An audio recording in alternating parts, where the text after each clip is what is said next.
ನಮಸ್ಕಾರ ಸ್ನೇಹಿತರೆ, ನಾನು ಹನುಮಂತ್ ಮಾಗೆ. ಸ್ನೇಹಿತರೆ, ನೀವೆಲ್ಲರೂ ಕೂಡ ಗಮನಿಸ್ತಾ ಇದ್ದೀರಿ, ನಿನ್ನೆ ಸಾಯಂಕಾಲ ಹೆಚ್ಚು ಕಡಿಮೆ 5:45 ಆಸುಪಾಸು ಇಡೀ ರಾಜ್ಯವೇ ಬೆಚ್ಚಿ ಬೀಳಿಸುವಂಥ ದುರಂತವೊಂದು ನಡೆದು ಹೋಗಿಬಿಟ್ಟಿತ್ತು. ಹಾಡು ಹಗಲೇ ಬಸ್ ಸ್ಟಾಪ್ ಒಂದರಲ್ಲಿ ಅವಿವೇಕಿ ಒಬ್ಬ ಒಂದು ಅಮಾಯಕ ಹೆಣ್ಣು ಮಗಳನ್ನ ಭೀಕರವಾಗಿ ಕೊಲೆಯನ್ನ ಮಾಡಿ ಆತ ತಲೆಮರೆಸಿಕೊಂಡಿದ್ದ. ಇದೀಗ ಆತನನ್ನ ಪೊಲೀಸರು ಕೂಡ ಬಂಧಿಸಿದ್ದಾರೆ. ಈ ಒಂದು ಪ್ರಕರಣಕ್ಕೆ ಸಂಬಂಧಪಟ್ಟ ಹಾಗೆ ಒಂದು ಮಹತ್ವದ ಬೆಳವಣಿಗೆ ಆಗಿದೆ ಅಂತಾನೆ ಹೇಳಬಹುದು. ಸ್ನೇಹಿತರೆ, ಅಂದ ಹಾಗೆ ನಿನ್ನೆ ಏನೇನೆಲ್ಲ ಪ್ರಕ್ರಿಯೆ ಆಗಿತ್ತು ಅಥವಾ ನಿನ್ನೆ ಏನೇನೆಲ್ಲ ದುರಂತ ನಡೆದು ಹೋಗಿತ್ತು ಅನ್ನೋದರ ಕುರಿತಾಗಿ ಕಳೆದ ವಿಡಿಯೋದಲ್ಲಿ ಸಂಪೂರ್ಣವಾದಂಥ ಮಾಹಿತಿನ ಹಂಚಿಕೊಂಡಿದ್ದೇನೆ. ಆ ಒಂದು ವರದಿಯನ್ನು ಯಾರಾದರೂ ಗಮನಿಸಿಲ್ಲ ಅಂದರೆ ಈ ಕೂಡಲೇ ಗಮನಿಸಿ. ಈ ಒಂದು ವಿಡಿಯೋದಲ್ಲಿ ಅದರ ಬಗ್ಗೆ ಹೆಚ್ಚು ವಿವರಣೆ ಬೇಡ. ಕಾರಣ ಇಲ್ಲಿ ಒಂದಿಷ್ಟು ಕಾನೂನಿನ ರೀತಿಯಲ್ಲಿ ಏನೇನೆಲ್ಲ ಬೆಳವಣಿಗೆಗಳು ಆಗ್ತವೆ, ಆ ವ್ಯಕ್ತಿಗೆ ಯಾವ್ಯಾವ ಶಿಕ್ಷೆ ಆಗ್ತವೆ, ಯಾವ್ಯಾವ ಸೆಕ್ಷನ್ ಅಡಿಯಲ್ಲಿ ದೂರು ದಾಖಲಾಗಿದೆ ಎಂಬುದರ ಕುರಿತಾಗಿ ಒಂದಿಷ್ಟು ಮಾಹಿತಿಯನ್ನು ಗಮನಿಸ್ತಾ ಹೋಗೋಣ. ಸ್ನೇಹಿತರೆ, ಸಾಧ್ಯವಾದರೆ ವಿಡಿಯೋನ ಕೊನೆವರೆಗೂ ನೋಡಿ. ನೀವೇನಾದರೂ ನಮ್ಮ ಚಾನಲ್ನ ಸಬ್ಸ್ಕ್ರೈಬ್ ಮಾಡಿಕೊಳ್ಳದೆ ವಿಡಿಯೋವನ್ನು ಗಮನಿಸ್ತಾ ಇದ್ದರೆ ಈ ಕೂಡಲೇ ಸಬ್ಸ್ಕ್ರೈಬ್ ಮಾಡಿ ಹಾಗೂ ಬೆಲ್ ಐಕನ್ ಕೂಡ ಕ್ಲಿಕ್ ಮಾಡಿಕೊಳ್ಳಿ.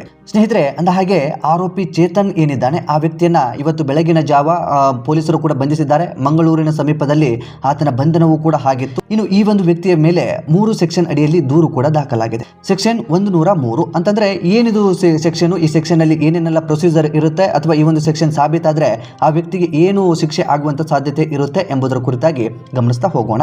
ಇನ್ನು ಸೆಕ್ಷನ್ 103ರಲ್ಲಿ ಯಾರಾದರೂ ಒಬ್ಬ ವ್ಯಕ್ತಿಯನ್ನ ಉದ್ದೇಶಪೂರ್ವಕವಾಗಿ ಕೊಲೆ ಮಾಡಿದರೆ ಅದು ಈ ಸೆಕ್ಷನ್ ಅಡಿಯಲ್ಲಿ ಅಪರಾಧವಾಗಿ ಬಿಡುತ್ತೆ. ಇನ್ನು ಈ ಅಪರಾಧ ಸಾಬೀತಾದರೆ ಅಪರಾಧಿಗೆ ಮರಣ ದಂಡನೆ ಅಂದ್ರೆ ಗಲ್ಲು ಶಿಕ್ಷೆ ಅಥವಾ ಜೀವಾವಧಿ ಜೈಲು ಶಿಕ್ಷೆ ಆಗುವಂತ ಸಾಧ್ಯತೆ ಇರುತ್ತೆ. ಜೊತೆಗೆ ದಂಡವನ್ನು ಕೂಡ ವಿಧಿಸಲಾಗುತ್ತೆ. ನಾನು ನಿಮಗೆ ಮತ್ತೊಂದು ಬಾರಿ ರಿಪೀಟ್ ಮಾಡ್ತಾ ಇದ್ದೀನಿ, ಈ ಒಂದು ಸೆಕ್ಷನ್ ಅಡಿಯಲ್ಲಿ ಅಪರಾಧಿ ಅಂತೇಳಿ ಸಾಬೀತಾದ ಬಳಿಕ ಆ ವ್ಯಕ್ತಿಗೆ ಮರಣ ದಂಡನೆ ಅಥವಾ ಜೀವಾವಧಿ ಶಿಕ್ಷೆ ಆಗುವಂತ ಸಾಧ್ಯತೆ ಇರುತ್ತೆ. ಜೊತೆಗೆ ದಂಡವನ್ನು ವಿಧಿಸುವಂತ ಸಾಧ್ಯತೆಯೂ ಇರುತ್ತೆ. ಇನ್ನು ಎರಡನೇದಾಗಿ ಸೆಕ್ಷನ್ 126ರ ಅಡಿಯಲ್ಲಿಯೂ ಕೂಡ ಈ ವ್ಯಕ್ತಿಯ ಮೇಲೆ ದೂರು ದಾಖಲಾಗಿದೆ. ಇದು ಯಾವ ಕಾರಣಕ್ಕಾಗಿ ಈ ಸೆಕ್ಷನ್ ಅನ್ನ ಅಳವಡಿಕೆ ಮಾಡಿದ್ರು ಪೊಲೀಸರು ಅಂತೇಳಿ ನಾವು ಗಮನಿಸೋದಾದ್ರೆ, ಒಬ್ಬ ವ್ಯಕ್ತಿ ಕಾನೂನುಬದ್ಧವಾಗಿ ಯಾವುದೇ ಒಂದು ದಿಕ್ಕಿನಲ್ಲಿ ಅಥವಾ ಜಾಗಕ್ಕೆ ಹೋಗುವಂತ ಹಕ್ಕು ಪ್ರತಿಯೊಬ್ಬರಿಗೆ ಇದೆ.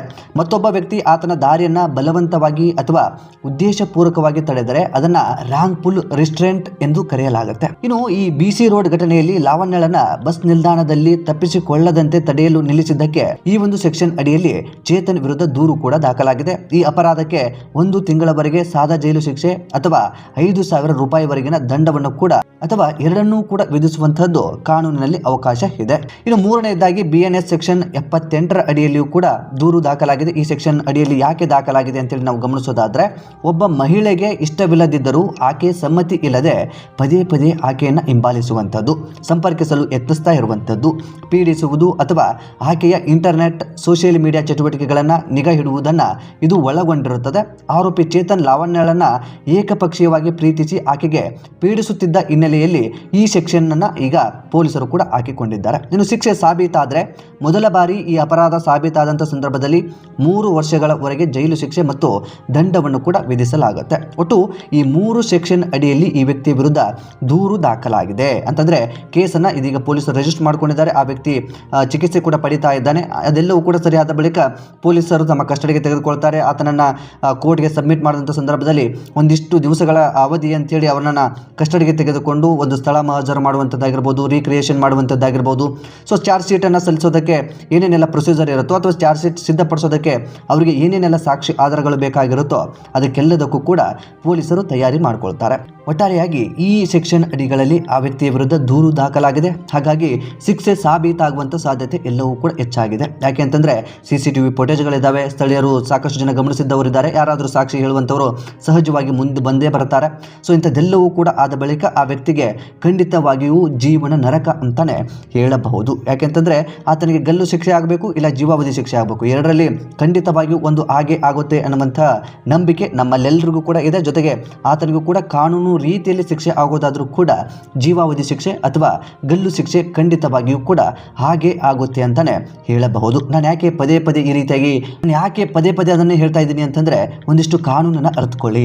ಕಾನೂನಿನ ಚೌಕಟ್ಟಿನಲ್ಲಿ ನಾವೆಲ್ಲ ಬದುಕ್ತಾ ಇದ್ದೀವಿ. ನಮಗೆ ಸ್ವತಂತ್ರ ಸಿಕ್ಕಿದೆ ಅನ್ನೋ ಕಾರಣಕ್ಕೆ ಹೇಗೆ ಬೇಕು ಹಾಗೆ ನಡೆದುಕೊಳ್ಳೋದಕ್ಕೆ ಅವಕಾಶ ಇಲ್ಲ. ಎಲ್ಲದಕ್ಕೂ ಕೂಡ ಮುಕ್ತ ಅವಕಾಶ ನಮ್ಮ ಕಾನೂನಿನಲ್ಲಿ ಇಲ್ಲ. ಜೊತೆಗೆ ಒಂದಿಷ್ಟು ಲಿಮಿಟೇಷನ್ ಅಂತ ಇರುತ್ತೆ. ಕಾನೂನನ್ನು ಕೈಗೆತ್ತಿಕೊಳ್ಳುವಂಥ ಕೆಲಸವನ್ನ ಯಾರಾದರೂ ಮಾಡಿಬಿಟ್ರೆ ಖಂಡಿತವಾಗಿಯೂ ಅವರು ಕಂಬಿಯನ್ನ ಎಣಿಸಬೇಕಾದಂಥ ಅನಿವಾರ್ಯತೆ ಹೆಚ್ಚಾಗಿ ಬರುತ್ತೆ. ಇಲ್ಲಿ ಚೇತನ್ ಕೂಡ ಮಾಡಿದ್ದು ಹಾಗೆ.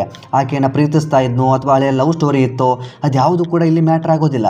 ಬದಲಿಗೆ ಕಾನೂನನ್ನು ಮೀರಿ ಹೋದಂಥ ಸಂದರ್ಭದಲ್ಲಿ ಕಾನೂನಿಗೆ ಎಲ್ಲರೂ ಕೂಡ ತಲೆ ಬಾಗಿಸಲೇಬೇಕು. ಹಾಗಾಗಿ ಈ ವ್ಯಕ್ತಿಯನ್ನು ಇದೀಗ ಪೊಲೀಸರು ವಶಪಡಿಸಿಕೊಂಡಿದ್ದಾರೆ. ಮುಂದಿನ ಪ್ರೊಸೀಜರ್ ಇಂಥದ್ದೆಲ್ಲವೂ ಕೂಡ ಆಗುವಂಥದ್ದು ಇರುತ್ತೆ. ಅದೆಲ್ಲವೂ ಕೂಡ ಆದ ಬಳಿಕ ಶಿಕ್ಷೆ ಸಾಬೀತಾದ ಬಳಿಕ ಸಾಕ್ಷಿ ಎಲ್ಲವನ್ನು ಕೂಡ ಕೋರ್ಟ್ ಪರಿಶೀಲನೆ ಮಾಡಿದ ಬಳಿಕ ಆತನಿಗೆ ಈ ರೀತಿಯಾದಂಥ ಶಿಕ್ಷೆ ಆಗುವಂಥದ್ದು ಎಲ್ಲವೂ ಕೂಡ ಕಾಣಿಸ್ತಾ ಇದೆ. ಸ್ನೇಹಿತರೆ, ಇನ್ನು ಇದೆಲ್ಲವನ್ನು ಕೂಡ ಹೊರತುಪಡಿಸಿ ಇನ್ನು ನಾವು ಎಲ್ಲರೂ ಕೂಡ ಮಾನವರಾಗಿ ಯೋಚನೆ ಮಾಡೋದಾದ್ರೆ ಅಥವಾ ನಾವೆಲ್ಲರೂ ಕೂಡ ಮನುಷ್ಯರಾಗಿ ಒಂದು ಚಿಂತನೆಯನ್ನು ಮಾಡೋದಾದ್ರೆ, ಸಹಜವಾಗಿ ಒಂದು ಪ್ರಾಣಿನೋ ಅಥವಾ ಪಕ್ಷಿನೋ ಹಿಂಸೆ ಮಾಡ್ತಾ ಇದ್ರೇ ನಿಜಕ್ಕೂ ಇದಕ್ಕೆ ಯಾಕಷ್ಟೊಂದು ಹಿಂಸೆ ಮಾಡ್ತಾ ಇದ್ದಾರೆ ಅಂಥೇಳಿ ಒಂದು ಕ್ಷಣ ನೋವಾಗಿ ಬಿಡುತ್ತೆ. ಅಂಥದ್ರಲ್ಲಿ ಕಣ್ಣು ಎದುರುಗಡೆ ಅಥವಾ ಇಡೀ ಸಮಾಜವೇ ನೋಡೋ ಹಾಗೆ ಒಂದು ಹೆಣ್ಣು ಮಗಳನ್ನು ಬಸ್ ಸ್ಟಾಪಲ್ಲಿ ಆಕೆಯನ್ನು ಓಡಾಡಿಸ್ಕೊಂಡು ಆಕೆಯನ್ನು ಕೆಳಗಾಕೊಂಡು ಆಕೆಯ ಮೇಲೆ ಭೀಕರವಾಗಿ ಹತ್ಯೆ ಮಾಡಿ ಅದೆಂಥ ಕ್ರೂರ ಮನಸ್ಥಿತಿ ಆತನಲ್ಲಿರ್ಬೋದು. ಯೋಚನೆ ಮಾಡಿ ನೀವೆಲ್ಲ, ಎಷ್ಟು ಕ್ರೂರ ಮನಸ್ಥಿತಿಯ ಯುವಕರು ನಮ್ಮ ಸಮಾಜದಲ್ಲಿ ಉಟ್ಕೊಳ್ತಾ ಇದ್ದಾರೆ. ಇತ್ತೀಚೆಗಂತೂ ಈ ರೀತಿಯಾದಂಥ ಪ್ರಕರಣಗಳು ತುಂಬಾ ಆಗ್ತಾ ಇದ್ದಾವೆ. ನಿನ್ನೆ ಅಷ್ಟೇ ಧಾರವಾಡದಲ್ಲೂ ಕೂಡ ಇಂಥದ್ದೊಂದು ಪ್ರಕರಣ ನಡೆದೋಯ್ತು. ನನ್ನ ಸ್ವತಃ ತನ್ನ ಹೆಂಡತಿಯ ಕೊಲೆ ಮಾಡಿದ್ದ ಆರೋಪದ ಅಡಿಯಲ್ಲಿ, ಜೊತೆಗೆ ಬೆಂಗಳೂರಿನಲ್ಲೂ ಕೂಡ ತನ್ನ ಅಣ್ಣನನ್ನು ಪ್ರೀತಿಸ್ತಾ ಇಲ್ಲ ಅನ್ನೋ ಕಾರಣಕ್ಕೆ ಆ ಯುವತಿಯನ್ನು ಕೊಲೆ ಮಾಡಿದಂಥದ್ದು ಪ್ರಕರಣವೂ ಕೂಡ ಬೆಳಕಿಗೆ ಬಂದಿತ್ತು. ಎಂತೆಂಥ ಕೆಟ್ಟ ವ್ಯವಸ್ಥೆಯಲ್ಲಿ ನಾವು ಬದುಕ್ತಾ ಇದ್ದೀವಿ. ನಿಜಕ್ಕೂ ನಮ್ಮ ಸಮಾಜ ಎಲ್ಲಿ ಹೋಗ್ತಾ ಇದೆ? ನಿಜವಾಗಿಯೂ ನಾವು ಸ್ವತಂತ್ರದಲ್ಲಿದ್ದೀವಾ? ಸ್ವತಂತ್ರ ಸಿಕ್ಕಿದೆಯಾ? ನಾವೆಲ್ಲರೂ ಕೂಡ ಫ್ರೀಡಮ್ ಆಗಿ ಓಡಾಡೋಕ್ಕೆ ಸಾಧ್ಯ ಇದೆಯಾ? ಈ ರೀತಿಯಾಗಿ ಸಹಜವಾಗಿ ಪ್ರಶ್ನೆಗಳು ಉಟ್ಕೊಳ್ತವೆ. ಇತ್ತೀಚೆಗಂತೂ ಈ ಕ್ರೈಮ್ಗಳಂತೂ ಮಿತಿ ಮೀರ್ತಾ ಇದ್ದಾವೆ. ಸಮಾಜದಲ್ಲಿ ಎಂತೆಂಥ ಕೆಟ್ಟ ಕೆಟ್ಟ ಕ್ರೈಮ್ಗಳು ನಡೀತಾ ಇದ್ದಾವೆ ಅಂತಂದರೆ ಯಾರೂ ಕೂಡ ಊಹೆ ಮಾಡ್ಕೊಳ್ಳೋದಕ್ಕಾಗೋದಿಲ್ಲ. ಅಷ್ಟು ಕ್ರೂರ ಮನಸ್ಸನ್ನು ಇದೀಗ ನಮ್ಮ ಸಮಾಜದಲ್ಲಿ ಹೊಂದಿರುವಂಥ ಜನಗಳು ಸಾಕಷ್ಟು ಜನ ಸಿಗ್ತಾ ಇದ್ದಾರೆ. ಯಾಕೆ ಇಂಥ ಒಂದು ಪರಿಸ್ಥಿತಿ? ಇದಕ್ಕೆಲ್ಲದಕ್ಕೂ ಕೂಡ ಏನು ಮೋಟಿವೇಶನ್ ಆಗಿರುತ್ತೆ ಅಥವಾ ಯಾಕೆ ಈ ರೀತಿಯಾದಂಥ ಮನಸ್ಥಿತಿ ಅವರಲ್ಲಿ ಬರೋದಕ್ಕೆ ಸಾಧ್ಯ? ಇದ್ಯಾವುದು ಕೂಡ ಗೊತ್ತಾಗದಂಥ ಪರಿಸ್ಥಿತಿ ಇದೀಗ ಉಟ್ಕೊಂಡು ಬಿಟ್ಟಿದೆ. ಯಾವ ಸಂದರ್ಭದಲ್ಲಿ ಯಾರ ಪ್ರಾಣ ಯಾರ ಕೈಯಲ್ಲಿ ಹೋಗ್ಬಿಡುತ್ತೆ ಅನ್ನುವಂಥ ಭಯದ ವಾತಾವರಣದಲ್ಲಿ ನಾವು ಇವತ್ತೆಲ್ಲರೂ ಕೂಡ ಬದುಕ್ತಾ ಇದ್ದೀವಿ. ನಿಜಕ್ಕೂ ಮಾನವ ಕುಲವೇ ತಲೆ ತಗ್ಗಿಸುವಂಥ ಘಟನೆಗಳು ನಮ್ಮ ಸಮಾಜದಲ್ಲಿ ನಡೀತಾ ಇದ್ದಾವೆ. ಇತ್ತೀಚೆಗಂತೂ ಏನು ಕೂಡ ಊಹೆ ಮಾಡ್ಕೊಳ್ಳೋದಕ್ಕೆ ಸಾಧ್ಯ ಇಲ್ಲ ಅಂಥ ಪ್ರಕರಣಗಳು ಬೆಳಕಿಗೆ ಬರ್ತಾ ಇದ್ದಾವೆ. ಅದಕ್ಕೆ ಏನೇನೆಲ್ಲ ಕಾರಣ ಇರಬಹುದು, ಅಥವಾ ಅವರುಗಳು ನೋಡ್ತಾ ಇರುವಂಥ ಒಂದು ಸೋಷಿಯಲ್ ಮೀಡಿಯಾಗಳಾಗಿರ್ಬೋದು, ಅಥವಾ ಅವರು ಬೆಳೀತಾ ಇರುವಂಥ ವಾತಾವರಣನೇ ಆಗಿರುತ್ತೋ, ಅಥವಾ ಅವರ ಮೈಂಡಲ್ಲಿ ಅದು ಏನು ಓಡ್ತಾ ಇರುತ್ತೋ, ಏನು ಪ್ರಚೋದನೆಯಿಂದ ಅವರು ಈ ರೀತಿಯಾಗಿ ಮಾಡ್ಕೊಳ್ತಾ ಇರ್ತಾರೋ, ಅದು ಯಾವುದು ಕೂಡ ಗೊತ್ತಾಗದಂಥ ಪರಿಸ್ಥಿತಿ ಇದೆ. ಇನ್ನು ಈ ಚೇತನ್ ಮತ್ತು ಈ ಲಾವಣ್ಯಗೆ ಈ ಇಬ್ಬರು ಕೂಡ ಕಳೆದ 4 ವರ್ಷದಿಂದ ಪ್ರೀತಿ ಮಾಡ್ತಾ ಇದ್ರು, ಬ್ರೇಕಪ್ ಕೂಡ ಆಗಿತ್ತು, ಆ ಹಿನ್ನೆಲೆ ಇತ್ತು ಅನ್ನುವ ರೀತಿಯಲ್ಲಿಯೂ ಕೂಡ ಒಂದಿಷ್ಟು ಮಾಹಿತಿ ಕೂಡ ಲಭ್ಯವಾಗ್ತಾ ಇತ್ತು. ಅದೆಷ್ಟರ ಮಟ್ಟಿಗೆ ಸರಿನೋ ತಪ್ಪೋ ಗೊತ್ತಿಲ್ಲ. ಬದಲಿಗೆ ಅದನ್ನು ಕೂತು ಬಗೆಹರಿಸ್ಕೊಳ್ಳೋದಕ್ಕಾಗಿದ್ದರೆ ಬಗೆಹರಿಸ್ಕೊಳ್ಬೇಕಾಗಿತ್ತು, ಅಥವಾ ಕಾನೂನಿನ ರೀತಿಯಲ್ಲಿ ಏನಾದರೂ ಪರಿಹಾರವನ್ನು ತೆಗೆದುಕೊಳ್ಳಬೇಕಾದಂಥ ಅನಿವಾರ್ಯತೆ ಇದ್ದರೆ ಆ ರೀತಿಯಾಗಿ ಪರಿಹಾರವನ್ನು ತೆಗೆದುಕೊಳ್ಳಬೇಕಾಗಿತ್ತು. ಅದನ್ನು ಹೊರತುಪಡಿಸಿ ಒಂದು ಅಮಾಯಕ ಹೆಣ್ಣಿನ ಪ್ರಾಣವನ್ನು ನಡು ರಸ್ತೆಯಲ್ಲಿ, ಅದರಲ್ಲೂ ಕೂಡ ಜನಗಳು ಓಡಾಟ ಮಾಡುವಂಥ ಸ್ಥಳದಲ್ಲಿ ಭೀಕರವಾಗಿ ಕೊಂದು ಹಾಕಿಬಿಡ್ತಾನೆ ಅಂತಂದರೆ ಆ ವ್ಯಕ್ತಿಯ ಮನಸ್ಥಿತಿ ಅದೆಷ್ಟು ಕ್ರೂರವಾಗಿರಬಹುದು ಅಂಥೇಳಿ ನಾವೆಲ್ಲರೂ ಕೂಡ ಸೂಕ್ಷ್ಮವಾಗಿ ಯೋಚನೆ ಮಾಡಬೇಕಾಗಿದೆ. ಇನ್ನು ಇದೀಗ ಲಾವಣ್ಯವಳ ಮೃತದೇಹವನ್ನು ಕೂಡ ಆಕೆ ಗ್ರಾಮಕ್ಕೆ ತೆಗೆದುಕೊಂಡು ಹೋಗಲಾಗಿದೆ. ಅಂತಿಮವಾಗಿ ಏನೇನೆಲ್ಲ ಪ್ರಕ್ರಿಯೆ ಆಗಬೇಕು ಅದೆಲ್ಲವೂ ಕೂಡ ನೆರವೇರ್ತಾ ಇದೆ. ಸ್ನೇಹಿತರೆ, ನಿಜಕ್ಕೂ ಬೇಜಾರಾಗಿಬಿಡುತ್ತೆ. ಅಮಾಯಕ ಹೆಣ್ಣಿನ ಒಂದು ಪ್ರಾಣವೇ ಹೋಗಿಬಿಡುತ್ತಲ್ಲ, ನಿಜಕ್ಕೂ ಇದನ್ನು ಯಾರೂ ಕೂಡ ಸಹಿಸಿಕೊಳ್ಳೋದಕ್ಕೆ ಸಾಧ್ಯ ಇಲ್ಲ.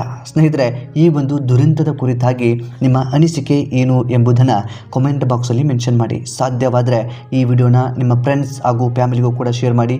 ನಮ್ಮ ಚಾನಲ್ನ ಸಬ್ಸ್ಕ್ರೈಬ್ ಮಾಡಿಕೊಳ್ಳದೆ ವಿಡಿಯೋವನ್ನು ಗಮನಿಸ್ತಾ ಇದ್ದರೆ ಈ ಕೂಡಲೇ ಸಬ್ಸ್ಕ್ರೈಬ್ ಮಾಡಿ ಹಾಗೂ ನೋಟಿಫಿಕೇಷನ್ಗಾಗಿ ಬೆಲ್ ಐಕನ್ ಕೂಡ ಕ್ಲಿಕ್ ಮಾಡಿಕೊಳ್ಳಿ. ಮತ್ತು ಮುಂದಿನ ವಿಡಿಯೋದಲ್ಲಿ ಸಿಗೋಣ.